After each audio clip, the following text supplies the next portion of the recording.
السلام علیکم ورحمۃ اللہ الحمدللہ وقفا وسلام علی عبادہ الذین اصطفى ما بعد اعوذ باللہ من الشیطان الرجیم بسم اللہ الرحمن الرحیم کل نفس ذائقۃ الموت ثم الینا ترجعون قرآن کبوت۔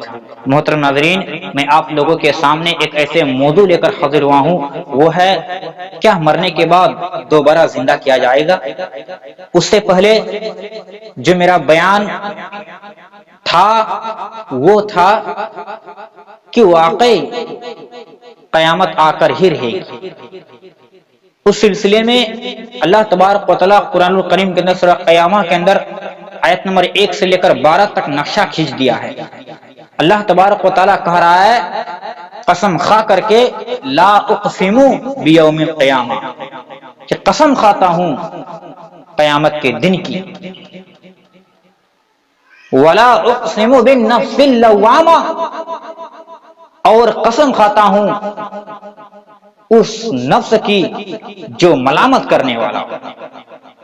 پھر اللہ تبارک و تعالیٰ کہہ رہا ہے ایحسب الانسان، کیا انسان یہ خیال کرتا ہے، یہ گمان کرتا ہے کہ اس کو ایسا ہی الن نجعم عظاما، کہ ان کی ہڈیوں کو جمع نہیں کیا جائے گا۔ کیا انسان یہ سوچ رکھتا ہے، یہ وچار رکھتا ہے، یہ سوچتا ہے، یہ خیال کرتا ہے کہ ان کو دوبارہ زندہ نہیں کیا جائے گا، کہ ان کی ہڈیوں کو جمع نہیں کیا جائے گا؟ اللہ تبارک و تعالیٰ کہہ رہا ہے بلا قادرین علی ان نسوی بنا، بلکہ ہم ایسے کرنے پر، ان کی ہڈیوں کو جمع کرنے پر، ان کو دوبارہ زندہ کرنے پر ہم قادر ہیں۔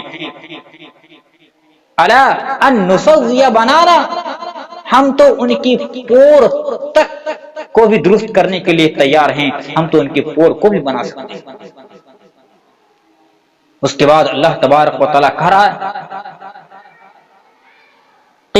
یقول الانسان، انسان یہ کہتا ہے، یہ سوچتا ہے، یہ کہتا ہے لیفجر اماما، کہ ہم آگے آگے نافرمانیاں کرتے رہیں، ہم اللہ کی نافرمانیاں کرتے رہیں، ہم اللہ اور اس کے رسول کی نافرمانیاں کرتے رہیں۔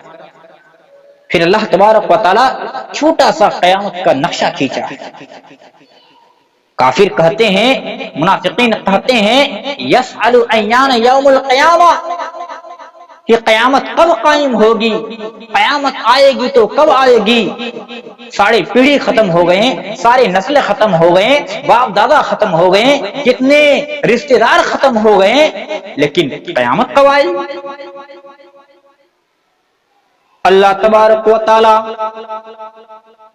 قرآن الکریم کے اندر سورہ قیامہ کے اندر نقشہ کھینچتا ہے کہ تم کہتے ہو یسأل ایان یوم القیامہ، کہ قیامت کب آئے گی، قیامت ہوگی تو کب ہوگی؟ فَإِذَا بَرِقَ الْبَصَرُ، جب انسان چندھوا جاوے گی، چندھوا جائے گی۔ یہ ہو کیا رہا؟ جب انسان کی نگاہیں، انسان کی روشنی سلب ہو جائے گی، جب انسان چندھوا جائے گی۔ وَخَسَفَ الْقَمَرُ، اور چاند بے نور ہو جائے گی، چاند کے اندر جو روشنی ہے وہ روشنی ختم ہو جائے گی، چاند بے نور ہو جائے گی۔ وَجُمِعَ الشَّمْسُ وَالْقَمَرُ، اور جب سورج اور چاند کو جمع کر دیا جائے گا تو قیامت اس دن آئے گا جب انسان کی نگاہیں چندھوا جائے گی، جب چاند بے نور ہو جائے گا۔ وہ جُمِعَ الشَّمْسُ وَالْقَمَرُ، اور سورج اور چاند جب جمع ہو جائے گی تو پوری کی پوری دنیا میں قیامت آ جائے گی، پوری کی پوری دنیا کیا ہو جائیں گے؟ تاس ناس ہو جائیں گے۔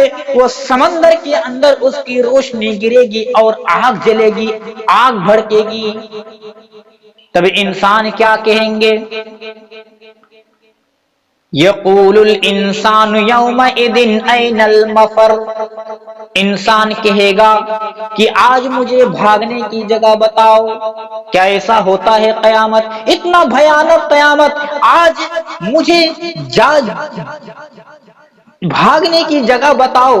آج مجھے مثلاً بتا دو کہ بھاگوں تو کہاں بھاگوں، عین المفر، جاؤں تو کہاں جاؤں. اللہ کہہ رہا ہے کلا لا وزر، ایسا ہرگز نہیں ہوگا، تمہاری بھاگنے کی جگہ کہیں نہیں ہے. الی ربک یومئذ المستقر، آج تو تمہارے رہنے کی جگہ، تمہارا ٹھہرنے کی جگہ تمہارے پروردگار کے یہاں. پھر اللہ تبارک و تعالی کہہ رہا ہے ینبأ الانسان یومئذ بما قدم واخر، پھر انسان جو آگے کیے ہیں جو پیچھے کیے ہیں وہ سارے کے سارے چیز دیکھ لیا جائے، دیکھ لے گا. تو کہنے کا مطلب یہ ہے کہ کیا مرنے کے بعد ہم کو اور آپ کو دوبارہ زندہ کیا جائے؟ تو جی ہاں، حقیقت یہ ہے کہ ہمیں اور آپ کو زندہ کیا جائے. اللہ تبارک و تعالیٰ قرآن الکریم کے اندر سورہ عنکبوت آیت نمبر 57 کے اندر کہہ رہا ہے کہ کل نفس ذائقۃ الموت، کہ دنیا میں ہر جاندار کو موت کا مزہ چکھنا ہے. ثم الینا ترجعون، اور پھر ہمارے طرف ہی لوٹ کر کے آنے والے، یعنی مرنے کے بعد تم کو دوبارہ زندہ کیا جائے گا. آئیے دیکھتے ہیں کہ زندہ کس طریقے سے کیا جائے گا. اللہ تبارک و تعالی سورہ بقرہ آیت نمبر 260 کے اندر نقشہ کھینچ رہا ہے. حضرت ابراہیم علیہ الصلوۃ والسلام کے بارے میں آتے ہیں کہ حضرت ابراہیم علیہ الصلوۃ والسلام نے اللہ سے عرض کیا، اللہ سے کہا کہ اللہ فَإِذْ قَالَ إِبْرَاهِيمُ أَرِنِي، اے میرے اللہ، اے میرے پروردگار، مجھے دکھا کیف تحیی الموتى، کہ آپ مردوں کو زندہ کیسے کرتے ہیں، آپ ذرا دکھا دیں. تو اللہ نے کہا اولم تؤمن، اے ابراہیم، اے میرے خلیل اللہ، اے میرے پیارے پیغمبر، کیا تمہیں یقین نہیں ہو رہا ہے؟ کیا تمہیں بھروسہ نہیں ہو رہا کہ میں انسانوں کو دوبارہ زندہ پھر سے کریں گے؟ کیا تمہیں بھروسہ نہیں ہو رہا ہے؟ ابراہیم نے کہا وَلَكِنْ لِيَطْمَئِنَّ قَلْبِي، یا اللہ میں اس لیے دیکھنا چاہتا ہوں تاکہ میرا دل اطمینان ہو جائے، تاکہ میرا دل اطمینان کامل ہو جائے، میں پورے کے پورے آپ کے اوپر بھروسہ کر لیں. میں تو یقین ہے، بھروسہ ہے کہ آپ پھر سے مردوں کو زندہ کریں گے، اٹھائیں گے، لیکن میرا دل اطمینان ہو جائے. اس کے بعد اللہ تبارک و تعالی حکم دیتا ہے حضرت ابراہیم علیہ الصلوۃ والسلام کو، اے ابراہیم، اے ابراہیم فخذ اربعۃ من الطیر، اے ابراہیم تم 4 پرندوں کو پکڑو، 4 پرندوں کو لو، 4 پرندوں کو منگاؤ. مفسرین لکھتے ہیں کہ وہ پرندے مور کے تھے، یا تو کبوتر یا تو مرغ کے پرندے ہوں. بہرحال پرندوں کو منگایا گیا. منگانے کے بعد اللہ تبارک و تعالی حکم دے رہا ہے اے ابراہیم فَصُرْهُنَّ إِلَيْكَ، تم اس کو ہلاک کر دو، تم اس کو مار دو، تم اس کو ذبح کر دو، اور ذبح کرنے کے بعد ٹکڑے ٹکڑے کر دو، اور ٹکڑے ٹکڑے کرنے کے بعد تم ان 4 پرندوں کے گوشت کو ملا دو، خلط ملط کر دو، مختلف کر دو. اور خلط ملط کرنے کے بعد اے ابراہیم یجعل علی کل جبل منہن، ہر پرندے کے گوشت کو جب ملا دیا جائے، ٹکڑے ٹکڑے کر دیا جائے، مختلف کر دیا جائے، خلط ملط کرنے کے بعد 4 پہاڑوں پر تھوڑا سا پہلا پہاڑ پر، تھوڑا سا دوسرے پہاڑ پر، تھوڑا سا تیسرے پہاڑ پر، اور تھوڑا سا چوتھے پہاڑ پر، سارے 4 کے 4 پہاڑوں پر اس گوشت کو، ان پرندوں کے گوشت کو رکھ دو. اور اے ابراہیم اے ابراہیم اجعل علی کل جبل منہن جزءا، جب سارے کے سارے پہاڑوں میں تھوڑا سا جز تھوڑا تھوڑا کر کے اگر گوشت رکھ دو، ثم ادعوہن، اور رکھنے کے بعد اے میرے ابراہیم، اے میرے پیارے پیغمبر، ثم ادعوہن، تم ان پرندوں کو اپنے طرف بلاؤ، اپنے طرف بلاؤ۔ اللہ فرماتا ہے یاتینک سایہ، وہ چاروں پرندے تمہارے طرف دوڑ کر کے آئیں گے۔ کیسے آئیں گے؟ دوڑ کر کے آئیں گے، اور تم اپنی آنکھوں سے، تم اپنی یقین کی آنکھوں سے دیکھ لو گے۔ اللہ تبارک و تعالی ایک پرندوں کو خلق ملت کرنے کے بعد اس کو زندہ کرنے پر قادر ہیں، تو کیا تم کو پھر زندہ کر کے، تم کو پیدا کر کے، تم کو زندہ کر کے پھر تمہیں مردہ کر کے کیا تم کو زندہ نہیں کیا جائے؟ کیا اس سے وہ قادر نہیں؟ ضرور قادر ہے۔ اسی طریقے سے عزیر کے بارے میں آتے ہیں کہ عزیر بیت المقدس کی طرف گزرا، جس شہر سے گزر رہا تھا وہ بیت المقدس، اور جس بستی سے گزر رہا تھا وہ سارے کے سارے بستی، سارے کے سارے بستی والے کو ایک بادشاہ تھا بخت نصر، اس نے سارے باشندوں کو مار دیا، سارے گھروں کو توڑ دیا، بلکہ سارے بیت المقدس کو ویران کر دیا، ختم کر دیا، برباد کر دیا۔ جب عزیر اس بستی سے گزرا، اپنے کھانے پینے کا سامان ٹوکری میں لے کر کے اور گدھے کے ساتھ گزرا، تو عزیر سوچنے پر مجبور ہو، سوچ کر کے بیٹھ گیا۔ اللہ تبارک و تعالی سورہ بقرہ آیت نمبر 159 کے اندر، یعنی 159 کے اندر اللہ تبارک و تعالی کیا نقشہ کھینچا ہے کہ کس طریقے سے اللہ تبارک و تعالی مرنے کے بعد دوبارہ زندہ کیا جائے گا، زندہ کرے گا۔ اللہ تبارک و تعالی کہہ رہا ہے او کالذی مر علی قریۃ وہی خاویۃ علی عروشها، جب عزیر بستی سے گزرا تو اس بستی میں سارے کے سارے لوگ منہ کے اوندھ پڑے ہوئے تھے، گر پڑے ہوئے تھے، تو عزیر نے کہا، قال، عزیر نے کہا، انا یحیی ھذہ اللہ بعد موتها، اللہ تعالیٰ کیسے مرنے کے بعد مردوں کو زندہ کرے گا؟ آخر یہ تو سارے کے سارے بستی ویران ہیں، یہاں کیسے باشندے پیدا ہوں گے، کیسے اٹھائیں گے، کیسے پھر سے زندہ کریں گے؟ یہاں تو سارے کے سارے لوگ ویران ہیں، سارے کے سارے بستی ویران پڑا ہوا ہے۔ اللہ فرماتا ہے فَأَمَاتَهُ، پس عزیر کو حکم ہوا کہ تو مر جا، وہ عزیر وہیں پر مر جاتا ہے، وفات پا جاتا ہے، مردہ ہو جاتا ہے۔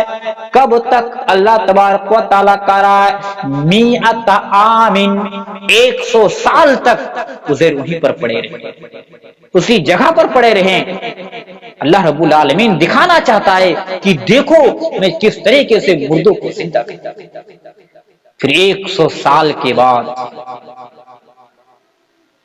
100 سال کے بعد بعثہ، اس کو اٹھایا، عزیر کو اٹھایا۔ اور ایک نقطے کی بات یہ ہے کہ عزیر کو جب روح آیا تو سب سے پہلے اس کی آنکھوں میں اس کی روح ڈالا گیا، تاکہ وہ اپنی یقین کی آنکھوں سے دیکھ لے کہ اللہ تبارک و تعالی کس طریقے سے مردوں کو زندہ کر رہا ہے۔ عزیر علیہ السلام اٹھ گئے۔ اللہ تبارک و تعالی فرشتے کے ذریعے سے یہ کہہ رہا ہے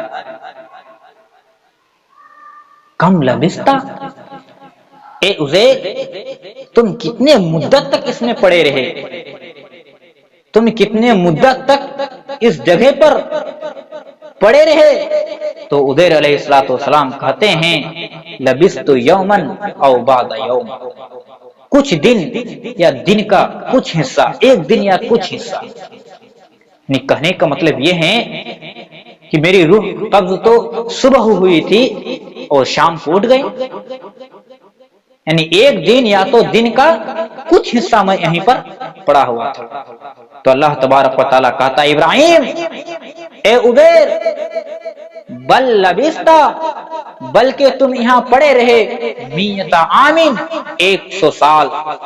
اگر تمہیں یقین نہیں ہو رہا ہے اے عزیر، تمہیں اگر بھروسہ نہیں ہو رہا ہے، اگر تمہیں آج بھی یقین نہیں ہو رہا ہے، بھروسہ نہیں ہو رہا ہے، تو دیکھ وانظر الی طعامک و شرابک، اپنے کھانے پینے کے بارے میں دیکھ تو اپنے کھانے پینے کی چیزوں کی طرف دیکھ، لم یتسنہ، وہ سڑا بھی نہیں، وہ گلا بھی نہیں، وہ ایسا ہی کی ویسا ہی ہے، تم جیسے دیکھے تھے، جس طریقے جیسے تم کھاوے تھے پیے تھے اس طریقے سے ہی ہے، لم یتسنہ، وہ نہ سڑا ہوا گلا نہ وہ خراب ہوا، بلکہ ویسے ہی تو اپنے کھانے اور پینے کی دیکھ۔ اے عزیر اگر تمہیں بھروسہ نہیں ہو رہا ہے، وانظر الی حمارک، تو تم اپنے گدھوں کی طرف دیکھ کہ گدھا بھی صحیح سلامت ہے، جس طریقے سے تم لایا تھا اسی طریقے سے ہے، کیف ننشزھا، اے عزیر تم دیکھ میں کیسے اٹھاتا ہوں بیٹھاتا ہوں، کیسے ہڈیوں کو جوڑتا ہوں، پھر کس طریقے سے ثم نکسوھا لحما، پھر کس طریقے سے میں گوشت چڑھاتا ہوں، تم اپنی نگاہوں سے اپنی یقین کی آنکھوں سے دیکھ لے۔ جب عزیر یہ سارے چیز دیکھ لیے اپنے آنکھوں سے کہ ہڈیوں کو جمع کیا جا رہا ہے، گوشت کو چپکایا جا رہا ہے، گوشت کو اس کی ہڈیوں میں پہنایا جا رہا ہے، جب عزیر نے یہ سارے چیز دیکھ لیا، فلما تبین لہ، جب یہ سارے کے سارے چیز اپنی آنکھوں سے دیکھ لیا اور ظاہر ہو گیا کہ حقیقت میں انسان بن گیا، حقیقت میں بیت المقدس میں سارے کے سارے لوگ آباد ہو گئے، تو کہنے لگے قال اعلم ان اللہ علی کل شیء قدیر، کہ بے شک اللہ تبارک و تعالی ہر چیز پر قادر ہے، ہر چیز کو بنانے والے ہیں۔ اس سے صاف پتا چلا کہ اللہ تبارک و تعالی مردوں کو پھر سے دوبارہ زندہ کیا جائے گا، اور زندہ کرنے کے بعد ثم الینا ترجعون، اور اللہ ہی کی طرف لوٹ کر کے جانا ہے، اللہ ہی کے یہاں جانا ہے، اور اللہ کے یہاں سارے کرتوتوں کی سزاؤں کا سوال و جواب اللہ کے یہاں پیش کرنا ہے۔ آخر میں اللہ رب العالمین سے یہی دعا کرتا ہوں کہ اللہ ہم تمام مسلمانوں کو نیک بنائے، پکے سچے مومن بنائے، اور ایک بات کہنا یہ چاہتا ہوں کہ جو اگلے ایپیسوڈ آئیں گے، السلام